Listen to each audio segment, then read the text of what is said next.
Hey, my friend, thanks for joining me on today's episode. Let me share a quick story with you. I've got to tell you that my legs are still really sore from what happened this past Sunday. So you might say, well, Kent, were you kickboxing? Did you get into a fight or did you get into a car crash? What happened? Well, the answer to all those questions is actually no. My legs are sore because I've been training for a marathon. So back in February, I signed up for the Mo Cowbell Marathon, which is a really popular race that takes place in St. Charles, Missouri on November the 8th. So I actually live in a town called St. Peters, which is next to St. Charles, and I have an office at a co-working space in St. Charles. So it's super convenient because this race is right here in my area. Now, I've completed a few smaller races in the past, like 10Ks and 5Ks, and I even did a half marathon a number of years ago, but I basically walked the whole thing. But I still completed it though, so that's not nothing. All that being said, though, I've never really done a full marathon. And my brother encouraged me to sign up for races starting a few years ago. So he's the one that got me into races to begin with. And when he mentioned that they were going to be opening up registration for the Mo Cowbell again, I thought, well, what the heck? Why not go for a full marathon this time? It sounds like it might be fun.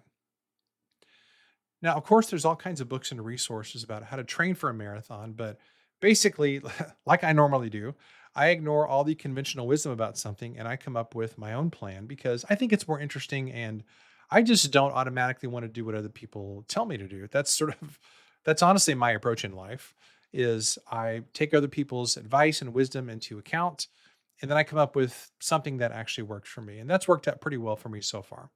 And I will probably continue to take that approach for the rest of my life. And in this particular case, how I applied that way of looking at things is that I looked at traditional marathon training plans and those all seem to focus on, speed and distance and kind of working up to something, which I think there's a lot of wisdom in that. But I knew that what would really work for me is that I wanted to train as much as possible on the actual marathon training route. So what I'm doing is I'm training on the actual route where the race takes place as much as possible. So here's how this goes with this particular race. The first half of the race starts in the middle of historic St. Charles. So we have a big historical area in St. Charles, Missouri, right on the riverfront of the Missouri River. And the race goes down part of historic St. Charles, then it goes into a large park area. Then it goes on this super busy highway. Then it snakes through this crowded subdivision for a mile or two.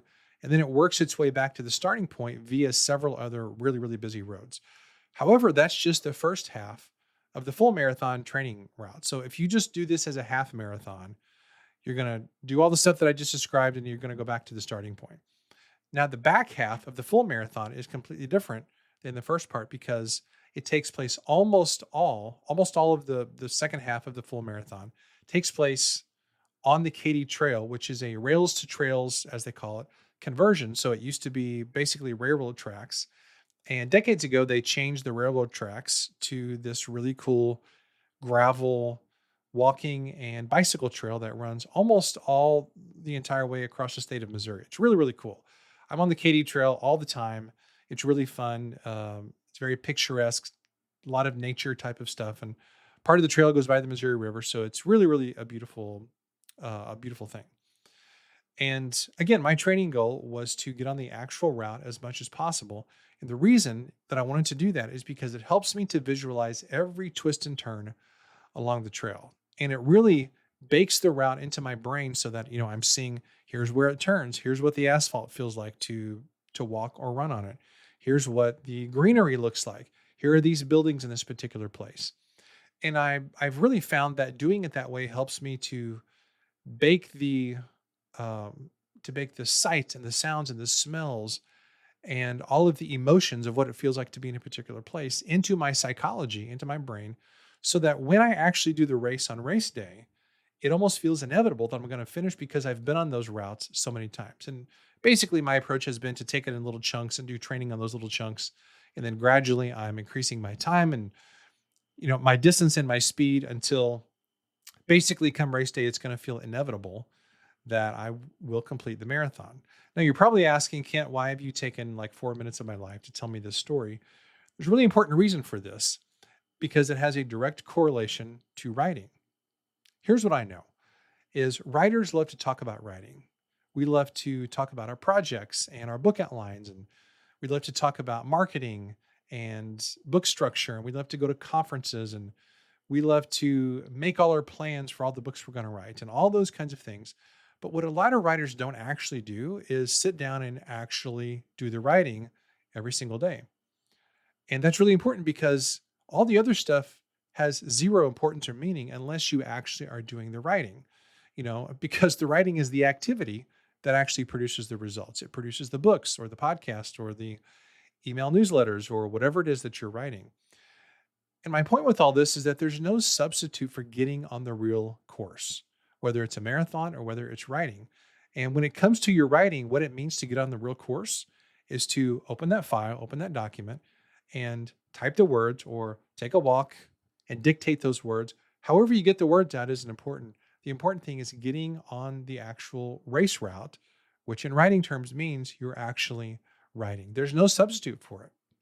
As a runner, you can talk about running. You can subscribe to magazines about running. You can drive the trail and see what it looks like. But there's no substitute for actually getting on the trail and putting in the miles, putting on your running shoes, and just going for that walk or going for that run. So my challenge to you is before you go to bed tonight, get some work done on that writing project that maybe you've been avoiding. And I promise that your future self will thank you. Well, hey, as always, I'd love to hear from you. You can always email me at kent@kentsanders.net. If you listened to this episode and it was helpful, just shoot me an email and say, hey, Kent, I really like this. That really helps me. And I'd always love to know what you're working on as well. So, hey, my friend, that's it for today. I'll see you next time.